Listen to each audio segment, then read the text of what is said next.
Picture this: a freezing night in 1457. A scream cuts through the stone corridors of Bletsoe Castle, sharp as a blade through silk. Inside a dim chamber, lit only by flickering candles, 13-year-old Lady Margaret Beaufort clutches blood-soaked sheets, her small body writhing in pain no child should endure. The midwives whisper Latin prayers, their faces tense with dread, as snow drifts silently across Bedfordshire. Margaret is still more girl than woman, her body too narrow, her hips too young to bear such a child. Yet on this night, she struggles to deliver a son who will one day inherit the English throne. That boy, Henry Tudor, will end the bloodiest civil war in England's history and found a dynasty that will shape Europe for centuries. The irony is not lost on those who watch her hover between life and death. This was no ordinary noble girl. In her veins flowed the blood of kings. She was a descendant of John of Gaunt, son of Edward III. But in 15th century England, royal blood was both blessing and curse. It made you a prize, or it made you a threat, in a kingdom soon to be torn apart by the Wars of the Roses. Margaret's path to that perilous bed began years earlier. Born in May 1443 to John Beaufort, Duke of Somerset, and Margaret Beauchamp of Bletsoe, she entered a world where alliances shifted like sand, and marriages were weapons of statecraft. Tragedy struck almost immediately. Her father, crushed by military failure in France during the final stages of the 100 Years' War, returned home broken. Courtiers whispered about his vacant eyes, his silence at feasts, his steady decline. In May 1444, he was found dead in his chamber. The official cause was fever, but many suspected poison or despair. Some said he chose death over disgrace. Her widowed mother wasted no time securing the child's future. In that ruthless world, a girl's worth lay in the alliances her marriage could forge. At 6, Margaret was betrothed to John de la Pole, son of the Duke of Suffolk, uniting two of England's most powerful families. But politics moved faster than childhood promises. In 1450, Suffolk was disgraced for losing lands in France and for arranging King Henry VI's unpopular marriage to Margaret of Anjou. Hated by nobles and commoners alike, he was captured while crossing the Channel and butchered in one of the century's most infamous murders, dragged from his ship, forced to kneel on a gun barrel, and hacked to death with a rusty sword. The Beaufort women learned early that survival meant adaptation. Margaret's next match would tie her fate to the rising Tudor family. Her new guardian, Edmund Tudor, Earl of Richmond, was half-brother to King Henry VI. Though the Tudors were upstarts of Welsh descent and their legitimacy questioned, the king's favor mattered more than bloodlines, and Edmund had it. Henry V's widow, Catherine of Valois, shocked the nobility when she secretly married Owen Tudor, a Welsh court officer. Their union caused scandal, yet their two sons, Edmund and Jasper Tudor, were later acknowledged and elevated by Henry VI himself. In 1455, the Tudor family's ambitions entwined with the fate of a child bride.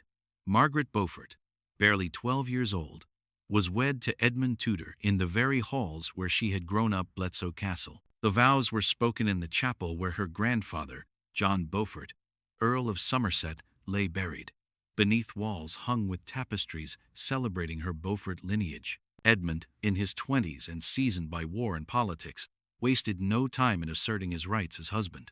For Margaret, the wedding night was a horror she never put into words. Its scars would linger in her frail body and in the religious devotion that consumed the rest of her life. Within months, her body began to change in ways she scarcely understood. Older women whispered anxiously, torn between joy at the prospect of an heir and dread for the girl's survival. Margaret's own mother could only watch in fear as her child, not yet 13, prepared for a trial that claimed the lives of many grown women. But Edmund would not live to see the birth. In the autumn of 1456, he was seized at Carmarthen Castle while campaigning against Yorkist forces in Wales. Whether he fell to disease in prison or to the hands of his captors remains uncertain. Some whispered of betrayal. Others pointed to the suspicious speed of his decline and the denial of medical aid. Whatever the truth, by November, Margaret was both widowed and pregnant alone at 13, with civil war raging around her. The news reached her at Lampy Palace in Pembrokeshire. She had been praying in the chapel when the echo of a messenger's boots on the stone floor announced her fate before he spoke a word. Edmund was dead. It fell to Edmund's younger brother, Jasper Tudor, to protect her and the unborn child. Both duty and ambition guided him, for the child could be the heir who preserved the Tudor line. He brought Margaret to his stronghold, Pembroke Castle, perched high on cliffs above Milford Haven.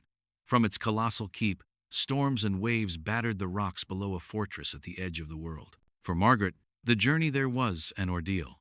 Winter roads were treacherous, rutted with frozen mud and blocked by fallen branches.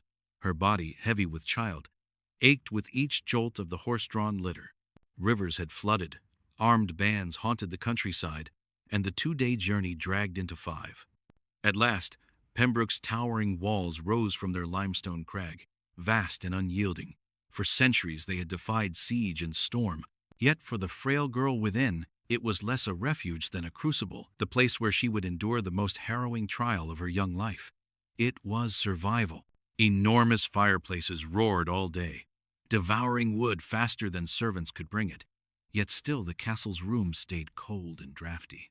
Heavy tapestries covered Margaret's chambers, but the sea winds of that brutal winter, 1456, 1457, still whistled through every crack. Ice formed on the inside of the windows. Her belly, swollen with child, made even crossing the room exhausting. Her young body strained under a weight it was never built to carry. The castle's physician, Dr. Louis Carlion, a man schooled at Oxford and Paris, with 40 years of experience, grew increasingly alarmed. Margaret's hips were too narrow.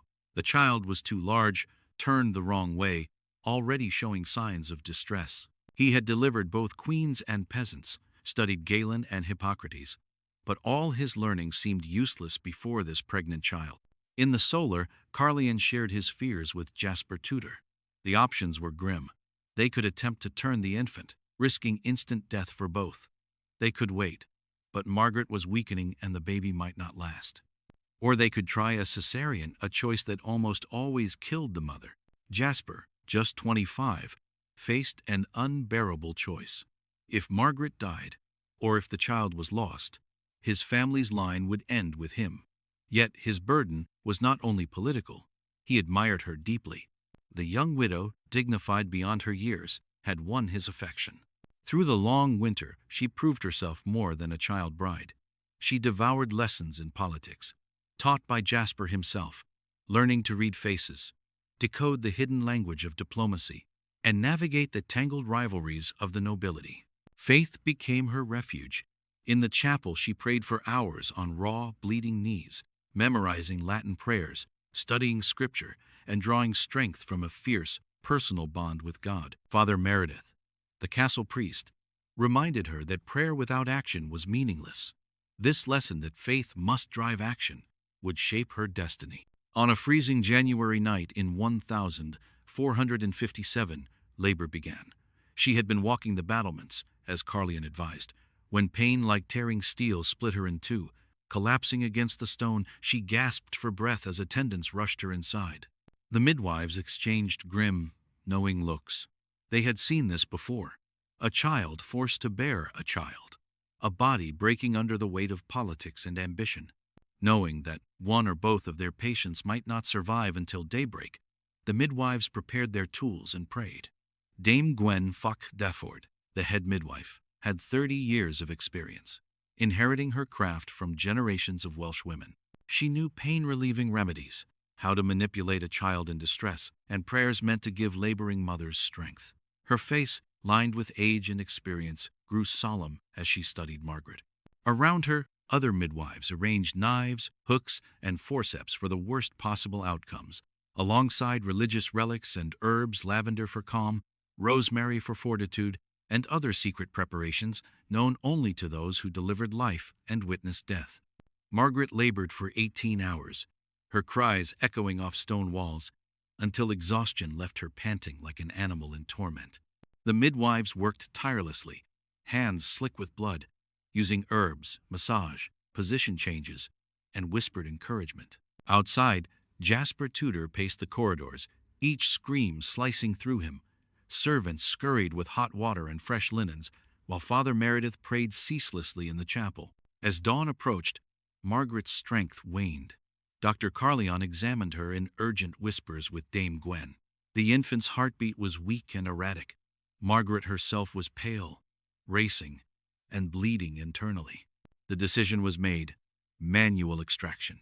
Risky, almost unthinkable, especially on someone so young. It could save her life at the cost of the child's.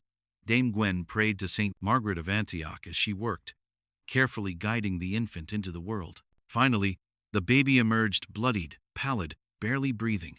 Silence filled the room, broken only by Margaret's ragged breathing and the crackle of the hearth. Then Dame Gwen cleared the newborn's throat. A cry rang out, the first sound of the future King of England, Henry Tudor. Margaret, barely conscious, tried to reach him as he was hurried to the fire to be bathed and swaddled. Dame Gwen allowed a brief moment for the customary first contact, placing him on Margaret's chest. Her eyes followed him desperately, memorizing every small feature. The cost was immense. Margaret's body had suffered irreversible damage. Dr. Carleon later discovered severe internal injuries and torn tissue that would prevent future pregnancies. At 13, her childbearing years had ended before they had truly begun. Fever and infection kept her near death for weeks, requiring every measure in the doctor's arsenal: medicated wines, herbal remedies, and bloodletting to restore her fragile strength. On the altar of dynastic politics, her youth and fertility had been sacrificed. Dame Gwen remained at Margaret's side throughout her recovery, carefully spooning broth between her chapped lips and monitoring every change in her frail body. Yet the hardest battle was psychological. Margaret screamed and wept in the small hours, haunted by nightmares born of her ordeal. She recoiled at the slightest touch, even from those who sought to comfort her. The bond with her newborn son, Henry, was strained. Although she loved him fiercely, every embrace brought back the memory of his agonizing delivery. Despite the devastation her body endured, Margaret's spirit remained unbroken. Slowly, over the months following Henry's birth, she began to exhibit the iron will and cunning intelligence that would later make her one of the most formidable women in English history. She understood that her son embodied the Lancastrian cause, and in a kingdom teetering on the edge of chaos, a landless widow with a newborn required protection. Around her, England descended further into the Wars of the Roses. The First Battle of St. Albans in 1455 A.D. had declared that swords and axes, not diplomacy, would resolve dynastic disputes. The Red Rose of Lancaster and the White Rose of York would embroil the nobility in 30 years of violent conflict. The Lancastrians retained the throne through Edward III's fourth son, John of Gaunt, while Richard, Duke of York, pressed his claim through Edward III's second son.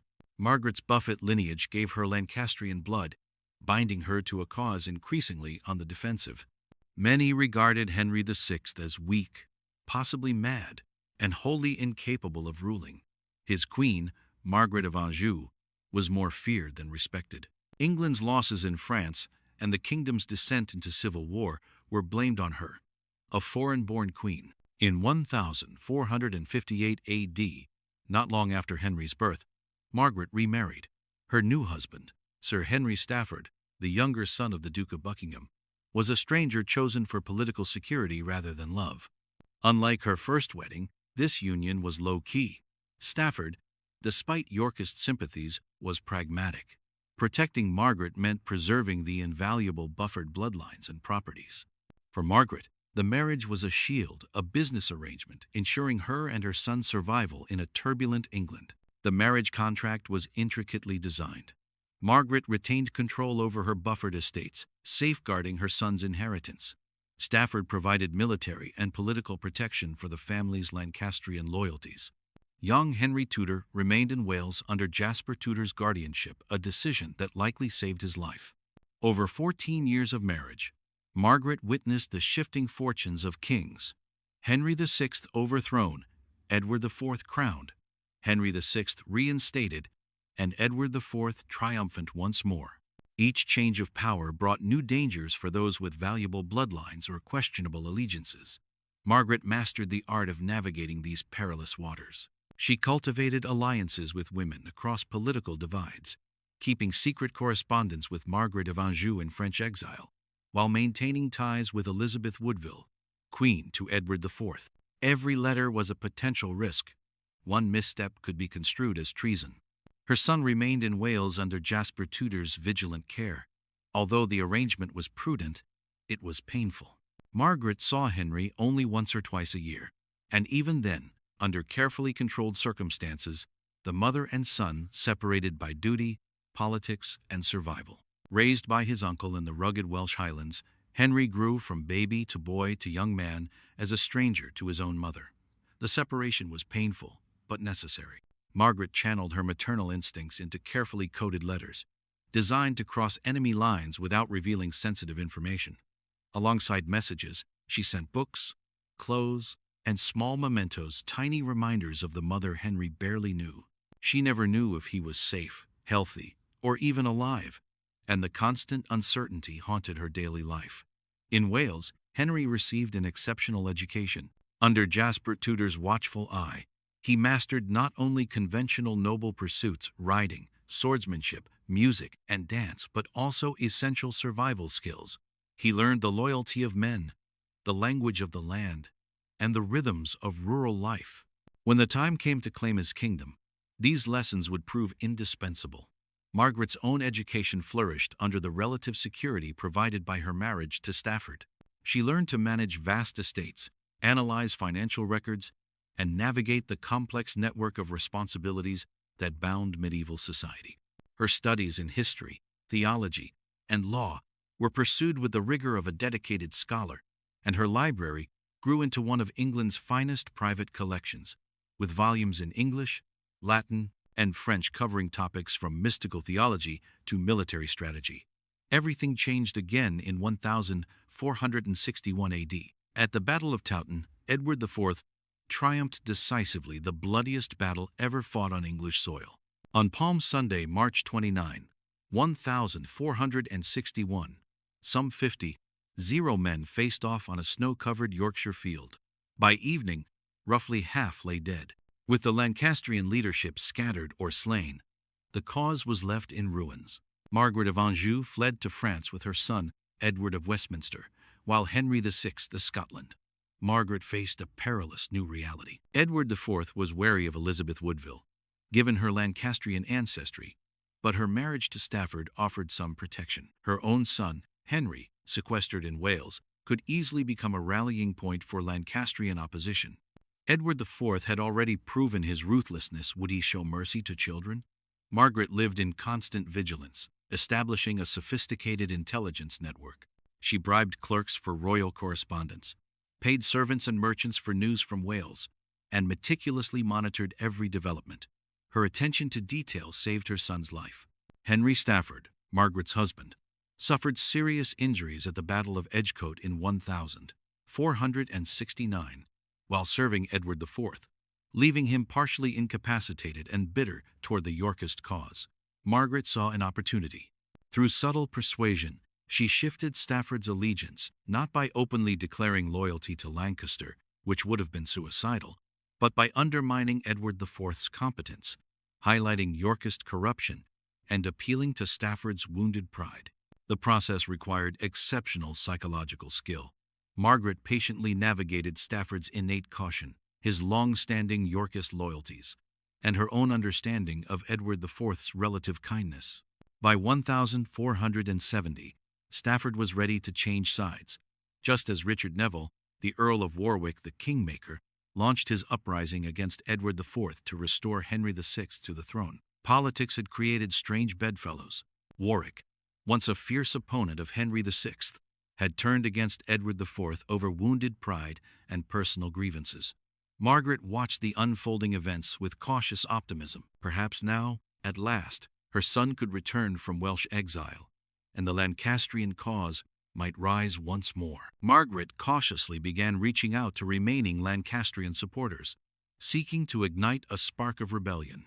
The communications were fraught with danger. Any discovery could mean death for everyone involved. When Henry VI was briefly restored to the throne in October 1470, it felt nothing short of miraculous.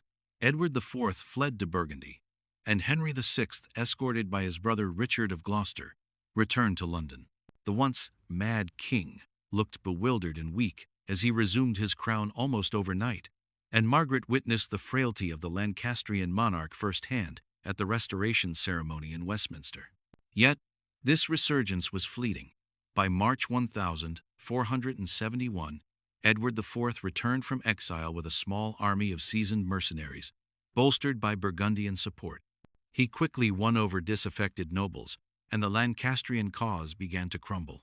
On April 14, 1471, at the Battle of Barnet, Warwick the Kingmaker fell in combat. 2 weeks later, on May 4, at Tewkesbury, the Lancastrian cause was extinguished. Edward, Prince of Wales, the last direct heir to Henry VI, perished in battle. The Lancastrian line was effectively terminated with his death and the mysterious disappearance of Henry VI shortly thereafter. Suddenly, Margaret's young son, Henry Tudor, emerged as one of the most dangerous individuals in England, a potential rallying point for Lancastrian supporters. His claim, rooted in the Buffett line and complicated by generations of political disputes, made him a formidable contender. Recognizing the imminent threat to his life, Jasper Tudor made a swift and painful decision. Remaining in Wales meant almost certain capture and execution. Exile, though wrenching, was the only viable option. In September 1471, on a storm-lashed night, 14-year-old Henry Tudor boarded a ship in Tenby and set sail for Brittany, beginning a 14-year exile. He left behind everything familiar, while Yorkist armies tightened their grip on the remaining Lancastrian strongholds in Wales. Margaret was not present for her son's departure. It was only days later that the grim reality reached her. Henry had vanished, separated from her by the distance of Wales and, soon, the English Channel. International animosities ensured that any reunion would be uncertain at best. Standing metaphorically on the Welsh cliffs, the wind tearing at her cloak, Margaret confronted the magnitude of her loss. Her son gone, her cause defeated, her allies scattered or dead, her position increasingly perilous under Edward IV's consolidating power. Yet, from anguish, a new resolve emerged. By the time she returned to England and married Henry Stafford, Margaret's heart had hardened. She was no longer merely a grieving mother. She was a strategist, a survivor, a woman with a singular mission: to place her exiled son on the English throne. She began carefully weaving a network of supporters across England, cultivating nobles who could be persuaded to back her son's eventual return. Though the work was dangerous and exhausting, it gave her a renewed sense of purpose. Amid these maneuvers, Henry Stafford passed away shortly after Henry Tudor's exile. Observers noted the timing with intrigue. Whether Stafford's death was due to natural causes, lingering effects of his battle wound, or stress, it removed a complicating factor from Margaret's delicate political calculus, allowing her to pursue her ambitions with unrestrained focus. Yet, Stafford's death freed Margaret to pursue her ambitions with fewer constraints. Now approaching 30 and twice widowed, she faced a critical decision about her third marriage. She could have chosen safety, a modest nobleman who would protect her properties and allow her space to mourn her son's exile. But Margaret chose power instead. Her third husband was Thomas Stanley, Lord Stanley, one of England's most politically shrewd aristocrats. Stanley had mastered the deadly game that had destroyed so many others. He specialized in aligning with the winner at the final moment, switching allegiances with such precision that he was almost always on the right side of disputes. His influence spanned the royal court, merchant guilds, and military command in northwest England. By marrying Stanley, Margaret gained access to military resources, political clout, and intelligence networks assets that would prove vital for her son's eventual return. Stanley, in turn, secured the prestige of Buffett blood and connections to England's nobility. Though a marriage of convenience rather than love, the union worked exceptionally well. The 3-day wedding celebrations were lavish and symbolic, a clear message that Margaret Buffett remained a force to be reckoned with despite her son's exile. Nobles from across England attended, and Edward IV himself, perhaps recognizing the value of keeping Margaret in the open rather than lurking in the shadows, made an appearance. The marriage contract was complex and meticulous. Margaret retained control over her Buffett estates while advancing her son's interests. Stanley's political acumen complemented hers, and together they navigated the treacherous final years of Edward IV's reign, avoiding purges and upheaval that would have destroyed lesser nobles. As Stanley's wife, Margaret maintained contact with exiles and potential supporters, gathering intelligence on royal strategy, while giving Stanley plausible cover to consolidate his influence. Meanwhile, Henry Tudor matured in exile in Brittany under Duke Francis II. Though theoretically independent, the duchy was caught between English and French political pressures. Henry was a valuable pawn and a dangerous symbol, a potential rallying point for Lancastrian opposition. Correspondence with Margaret became increasingly coded and complex. Using invisible inks, fictitious names, and layered ciphers, they hid sensitive news about family affairs and political maneuvering in otherwise innocuous letters. Despite the painstaking work, this communication preserved the crucial bond between mother and son. Margaret lived in constant anxiety. She feared that Henry had been killed by Yorkist assassins, fallen victim to disease, or simply perished in a foreign land. The uncertainty tormented her, and she built an intelligence network of extraordinary sophistication. Across England and the continent, her spies operated in noble households, monasteries, merchant guilds, and royal courts. Her network provided news of Henry's well-being, court gossip, the loyalties of allies and adversaries, and even military movements sometimes before commanders themselves were aware. By April 1483, England faced a new crisis. Edward IV died suddenly at the age of 40, leaving his 12-year-old son, Edward V, as heir. Though the king's health had been fragile, his death set off an immediate political emergency. A child monarch without a secure regency was a kingdom-wide vulnerability. Before Edward V could be crowned, his uncle, Richard, Duke of Gloucester, seized power, shocking even the most ruthless English nobility. Never to be seen alive again, young Edward V and his brother Richard vanished within the Tower of London. Richard III ascended the throne in July 1483 AD, yet suspicion clung to him throughout his reign like a shadow.